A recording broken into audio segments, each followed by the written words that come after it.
Bien, Doc, gracias.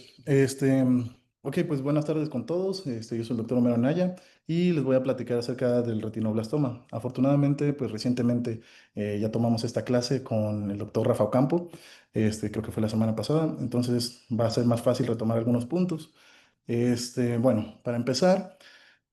Bueno, el retinoblastoma es un tumor intraocular maligno más frecuente en la infancia. Este está dentro de los tumores sólidos pediátricos más comunes y tiene una incidencia de 1 a 14.000 y hasta 20.000 nacidos vivos. No tiene predilección de género o racial y el retinoblastoma es un tumor neuroblástico que se comporta similar al neuroblastoma y el meduloblastoma. Este puede ser unilateral o bilateral de un 30 a un 40%. Su diagnóstico suele ser en el primer año de vida, en casos familiares, que ya existe un antecedente, o en casos que sean bilaterales, que son más francos o evidentes. También puede ser esporádico unilateral, y estos normalmente se pueden encontrar de 1 a 3 años hasta en un 90%. Y la aparición del retinoblastoma a más de 5 años es poco frecuente. Entonces, aquí unos ejemplos. Vaya.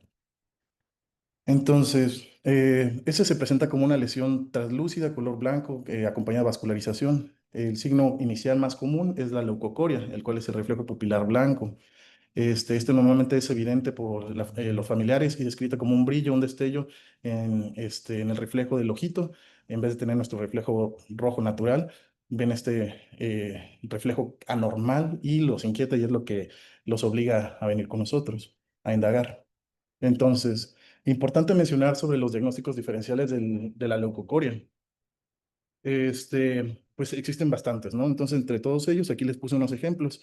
Tenemos la catarata, diagnóstico diferencial de los más importantes, la enfermedad de Coates, coloboma de la coroides o de disco óptico, pliegues retinianos congénitos, una opacidad corneal como en un Peters, también la vitreoretinopatía exudativa familiar, miopías, anisometropías, mielinización de fibras nerviosas, que es como de patrón aquí, que es muy intenso y muy franco, enfermedad de Nori, hemorragias,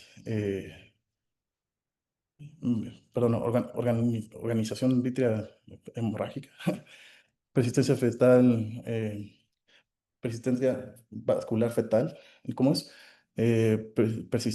Vasculatura fetal persistente, discúlpenme. Entonces, este es un ejemplo de esa. Y entre otras opciones, desprendimiento de retina, displasia de la retina, el retinoblastoma, que es de lo que estamos hablando, toxocara o itis. Entonces, nada más aquí unas fotos como ejemplo.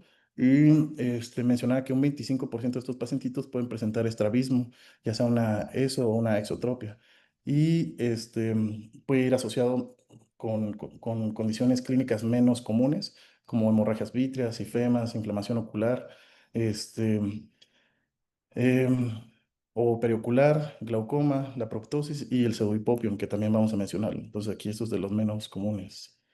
Eh, Hablando del diagnóstico, ese lo vamos a obtener principalmente por el aspecto clínico. Mencionaba que el retinoblastoma intraocular presenta diversos patrones de desarrollo. Entre ellos vamos a hablar de tres principales. El primero, pues, es el crecimiento endofítico, en el cual va a haber una masa color blanco crema que va a atravesar más allá de la membrana limitante interna. Y esta va a ir asociado con diseminación vítrea o una siembra vítrea, la cual está compuesta por células individuales o fragmentos de tejido del tumor que están libres de la masa principal. Y estas hembras vítreas pueden ser escasas y localizadas o pueden ser muy extensas y pueden asimilar a una vitritis, una endoftalmitis. Entonces hay que saber discernirlas. Em, Mencionaba que estas células malignas con esta siembra vítrea pueden migrar y avanzar hacia la cámara anterior y nos puede dar este patrón de pseudohipopio. Entonces aquí vemos las siembras vítreas y como ya cuando están abundantes pasan a cámara anterior y nos dan este nivel que asemeja a un hipopio, pero son células tumorales. Hablando del crecimiento exofítico, aquí también va a haber patrones de color blanco, amarillento. A nivel del espacio subretiniano, este está más profundo en la retina neurosensorial. Entonces, este se encuentra a nivel subretiniano y van a haber unos vasos retinianos superpuestos de mayor calibre y tortuosos, como aquí podemos ver en esta imagen. y normalmente va asociado al líquido subretiniano. Este líquido subretiniano puede ser tan importante que puede ocultar el tumor y simular un DR exudativo como una enfermedad de Coats avanzada. De hecho, esta es una imagen de un Coats avanzado en el cual ya hay presencia de desprendimiento y una exudación en placa muy importante. Entonces, podríamos confundirlo o podría ocultar al tumor como tal por esta exudación, este desprendimiento exudativo. Mencionaba que también podemos tener patrones multicéntricos que parten de un tumor primario. Entonces, eh, también que estos mismos tumores, si son muy grandes, pueden tener tanto las características de crecimiento endofítico como exofítico. Entonces, las dos van a terminar compartiendo características clínicas importantes. Y mencionaba que en lesiones pequeñas las masas son grisáceas y esas se encuentran a nivel de la membrana limitante interna y la membrana limitante externa. Dijimos que más profundo en la retina neurosensorial. El otro patrón de crecimiento es un retinoblastoma infiltrativo difuso. Este normalmente es unilateral y no es hereditario. Normalmente este sí se puede presentar en pacientes mayores de 5 años. Y estos van acompañados de otras características clínicas como inyección conjuntival, siembra en cámara anterior, el pseudohipopion que ya mencionamos, que aquí hay otro patrón más abundante. Miren esta siembra tan importante en cámara. No tenemos el nivel de pseudohipopion, pero sí tenemos la siembra localizada en las estructuras donde se ancla. Y pues tenemos grandes grupos de células vítreas, que es la siembra vítrea, y la inflamación retiniana, perdón, la infiltración como tal retiniana del tumor. Puede que en esta no haya una masa tumoral primaria o distintiva, y esto nos puede dar confusión en el diagnóstico y podemos asociarlo más con enfermedades inflamatorias como vasculitis, no sé, el Coats-Hills, el Boko-Ganagi, entonces, entre otras, vaya. Em, Mencionaba que puede haber una regresión espontánea y que esta sí puede ser posible. También este puede tener una condición o puede encontrarse asintomática y la podemos identificar como un retinocitoma benigno. O podría también tener una asociación a la inflamación y esta llevarnos directa a la tisis bulbi. Aquí importante sobre patrones de lesiones clínicas que son importantes, pues nosotros tenemos que ver cuáles son las más similares para hacer diagnóstico diferencial. El retinoblastoma, principalmente con el Coats. Aquí pues sabemos que el Coats, ese sí viene acompañado de material cristalino, líquido subretinano extenso, anomalías vasculares y ausencia de calcificaciones, a diferencia del retinoblastoma que sí va a tener depósitos de calcio. Este, y, por ejemplo, otros patrones de lesiones como el amartoma astrocítico y los hemangioblastomas, los cuales sabemos que van asociados a síndromes neurooculocutáneos. Y pues estos son tumores benignos con apariencia similar a los retinoblastomas. Este, el, el amartoma astrocítico sabemos que normalmente va asociado a la esclerosis tuberosa y la neurofibromatosis. Y el hemangioblastoma normalmente va más directamente relacionado con el von Hippel-Lindau. Entonces, aquí nada más un ejemplo de hemangioblastoma y aquí unos amartomas astrocíticos que podrían, aislados, que podrían confundirnos. Entonces, sobre estudios de imagen, mencionaba que es importante pedir estudios de cabeza y órbita. Todo esto para confirmar el diagnóstico y conocer la extensión extraocular e intracraneal. No se recomienda tomografías computarizadas por el riesgo de tumores secundarios debido a la radiación este, generada. Mencionaba que la resonancia magnética y el ultrasonido son seguros.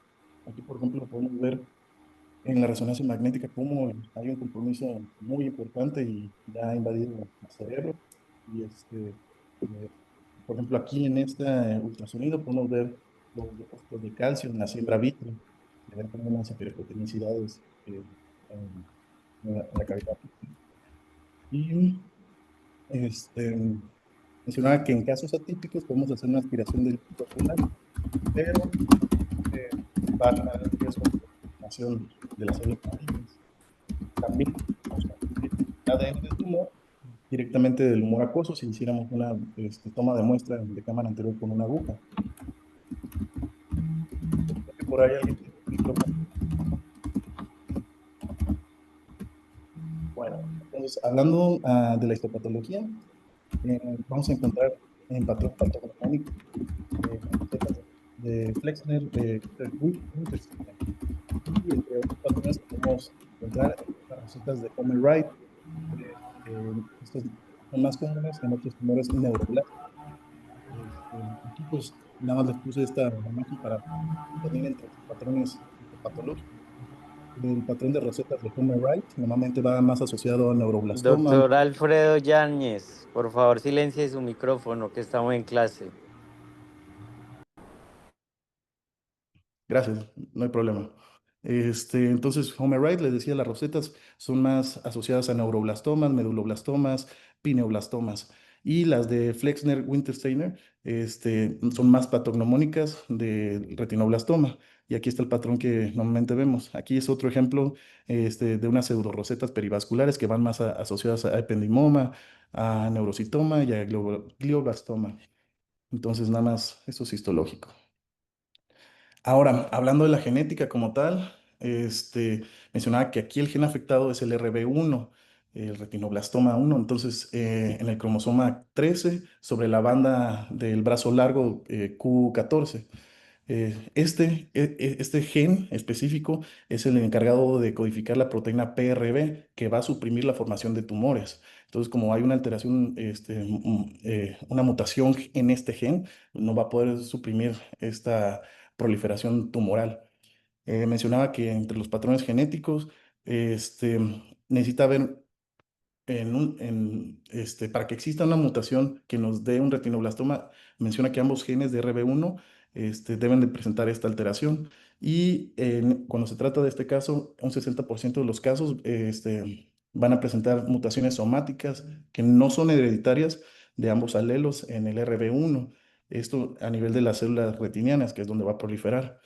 Y aquí nos van a dar tumores unifocales y unilaterales, que es más a favor. Y el 40% restante va a generar una herencia de la mutación germinal en uno de los dos alelos del RB1. Y esto o se puede producir espontáneo, de novo, en uno de los gametos. Y esto sí nos va a generar tumores multicéntricos y bilaterales, que es más agresivo. Este, Mencionaba que es importante hacer pruebas genéticas para determinar el riesgo de cánceres posteriores que vayan asociados a otras mutaciones que promuevan neoplasias primarias. Dentro de la clasificación del retinoblastoma, esa es la actual que estamos utilizando internacionalmente. Pues aquí está la tablita. Como el doctor Rafa Ocampo hizo bastante énfasis, tomar en cuenta los 3 milímetros como parámetro. Entonces, en la clasificación A van a ser tumores pequeños, iguales o menores a 3 milímetros y que estén confinados únicamente a nivel de la retina. Más allá en distancia de 3 milímetros de la fobia o 1,5 milímetros del nervio. El tipo B van a ser tumores de más de 3 milímetros en cualquier parte de la retina asociado al líquido subretiniano que vaya hasta 6 milímetros de distancia del margen del tumor. Si el líquido subretiniano que se extiende hasta menos de 6 milímetros de distancia del margen del tumor cae en esta categoría. En el C ya hay una siembra vítrea o subretiniana, pero esta es localizada y esta normalmente también no va más allá de 6 milímetros de distancia del margen del tumor. Entonces se mantiene más ubicada. Ya la D es una siembra vítrea o subretiniana, ya es difusa, en la cual va a encontrarse a más de 6 milímetros del margen del tumor, o sea, ya se está extendiendo más. Este, y puede tener líquido subretiniano también en más de 6 milímetros, que se está extendiendo más del margen del tumor. La clasificación E mencionaba que aquí no hay potencial visual o debe haber alguna presencia de tumor en segmento anterior, tumor en el cuerpo ciliar, puede haber glaucoma neovascular, hemorragia vítrea que oscurece al tumor, puede también ir acompañado de ifemas, tisis o celulitis orbitaria, que pudiéramos encontrar para clasificar en esta categoría. Este de aquí, esta clasificación se utiliza para predecir el éxito de la quimiorreducción y tener un pronóstico sobre el tratamiento, vaya. Entonces, ya sobre el tratamiento, pues aquí mencionaba que la radiación externa es poco común en retinoblastoma intraocular por la alta asociación que tiene con desarrollo de deformidades craneofaciales y tumores secundarios. También mencionaba que si el potencial visual es bajo, podremos ir directo a una nucleación primaria. Aquí es importante considerarlo para evitar los efectos adversos de la quimioterapia sistémica. Y para prevenir la diseminación ocular durante el tratamiento hay que minimizar la manipulación y obtener un segmento largo del nervio óptico como margen de seguridad. Mencionaba que para los tumores pequeños se puede hacer tratamiento con fotocoagulación láser o crioterapia. Y normalmente tenemos una conducta en la que primero se utiliza la quimioterapia sistémica primaria como una quimiorreducción y después le damos tratamiento local como consolidación con la fotocoagulación, la crioterapia, para tratar de preservar la visión. Mencionaba que normalmente optamos por él cuando existe un caso de retinoblastoma bilateral para tratar de preservar la visión de al menos uno de los dos ojitos menos comprometidos. Y este es un ejemplo muy padre, la verdad, de una lesión, retinoblastoma en un pacientito que fue tratado de esta manera, se le hizo quimiorreducción y después se le hizo tratamiento con láser focal. Y a los 5 años el paciente tenía una vista de 20/25 excéntrica, pero pues 20/25 vaya a final de cuentas, y se ve cómo se atenuó la densidad de los tumores. Sobre el tratamiento, seguimos que existe la quimiorreducción. Normalmente utilizan como agentes la vincristina, el carboplatino y la epipodofilotoxina. Mencionaba que algunos también pueden acompañarlo con ciclosporina, que yo no había escuchado.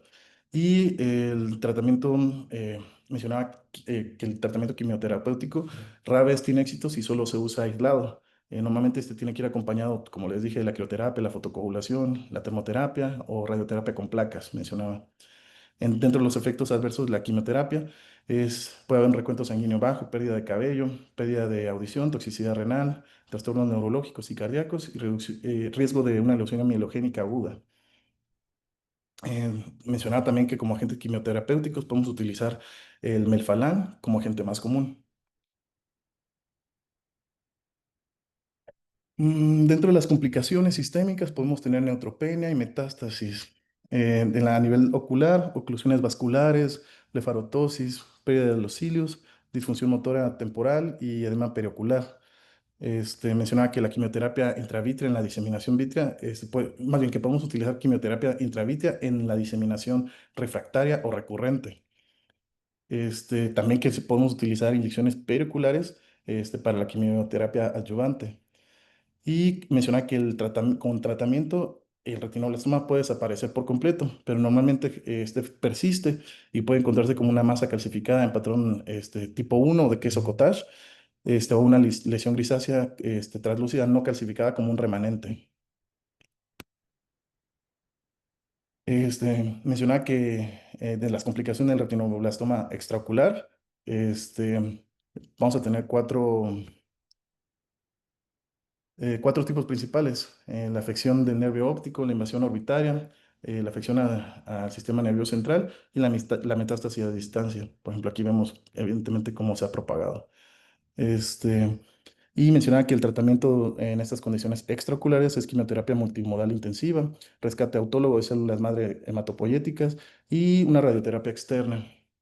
La supervivencia a largo plazo depende de si está o no comprometido el sistema nervioso central. Y sobre el monitoreo, mencionaba que pues aquí es importante hacer pues cariotipos o identificar el gen, si sí se encuentra afectado para tratar de asociarlo. Entonces, como mencionamos antes, importante que las mutaciones somáticas no corren riesgo de desarrollo de otros tumores adicionales, oculares o sistémicos, sino solamente el retinoblastoma como tal. Con ellos es importante una evaluación periódica para controlar la recurrencia del tumor y mencionar que la exploración en los niños lo podemos hacer cada 4 a 8 semanas, hasta que cumplan los 3 años con el tratamiento. Mencionaba que puede haber una recurrencia común tras el tratamiento a los años, no especificaba realmente a cuánto tiempo. Y en las mutaciones germinales, aquí es más importante hacer resonancias magnéticas de cerebro para identificar metástasis en el sistema nervioso central, ya que esto genera un pobre pronóstico sobre la mortalidad. Mencionaba que las pruebas genéticas se deben realizar en familiares y hermanos directos para descartar la condición y se debe hacer un seguimiento a largo plazo por riesgo de desarrollar neoplasias malignas secundarias. Dentro de estos tumores no oculares, los más frecuentes son tumores neuroectodérmicos primitivos o primarios, el sarcoma, el melanoma y el carcinoma, y estos normalmente tienen una edad de predisposición, que son estos de aquí. Y nada más por último, aquí otro montón de fotos, nada más como para ubicarnos en los diferentes patrones que podemos presentar. A mí me gustó buscar OCTs para ver realmente cómo se encuentra, qué nivel de profundidad. Y por ejemplo, esto que la describía bastante bien, mencionaba que es una hiperreflectividad homógena que oblitera todas las capas neurosensoriales. El compromiso parcial de la retina y una retina natural, vaya. Entonces, cómo se ve este la lesión así en capas, vaya. Y otros ejemplos. Entonces aquí hay un tumor exofítico y realmente eso es todo lo que había en la bibliografía de la academia.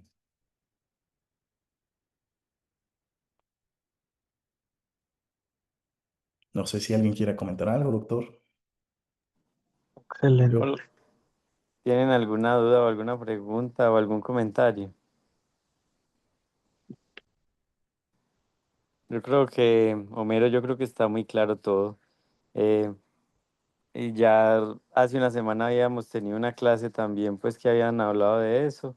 Importante siempre que diagnostiquen un niño con retinoblastoma, estudiar a la familia, estudiar a los hermanitos. Siempre es importante porque a veces nos llevamos sorpresas. Y cuando yo estaba haciendo oftalmología hace como 5 o 6 años, pues todo el que se diagnosticaba con retinoblastoma, pues había que enuclearle ese ojo. Pues ahora la tendencia es como que no, como que ya es manejos más conservadores, tratando de aguantar en pacientes que tienen buena visión. Pues Claro. ya, ya van cambiando como las tendencias. Eh, es más los retinólogos, pues que ahí ya se van volviendo como más expertos en ese tema, pero ya las tendencias cambian, ya no todo es igual a enucleación, ya van siendo como más conservadores. No sé qué opinan ustedes. Pues yo le digo, a mí me sorprendió mucho este caso, principalmente que dice que tras el tratamiento de quimiorreducción y consolidación, a los 5 años tenía una agudeza visual de 20-25, pero excéntrica. Pero vaya, de ese ojito pues, ya no corre riesgo pues de proliferar y pues mantiene una buena agudeza visual. Entonces, fue interesante. Sí.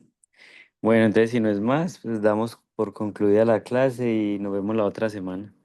Listo, doctor. Muchas gracias a todos. Gracias, feliz tarde. Buenas Felicidades, tardes, hasta Homero. luego. Felicidades. Hasta Adiós. luego, buenas noches. Bye Hasta bye. luego. Médico Homero, muy buena clase. Muchas gracias, amigo. Médico, lo saludo, Luis. Un saludo igualmente. Un abrazo, viejo.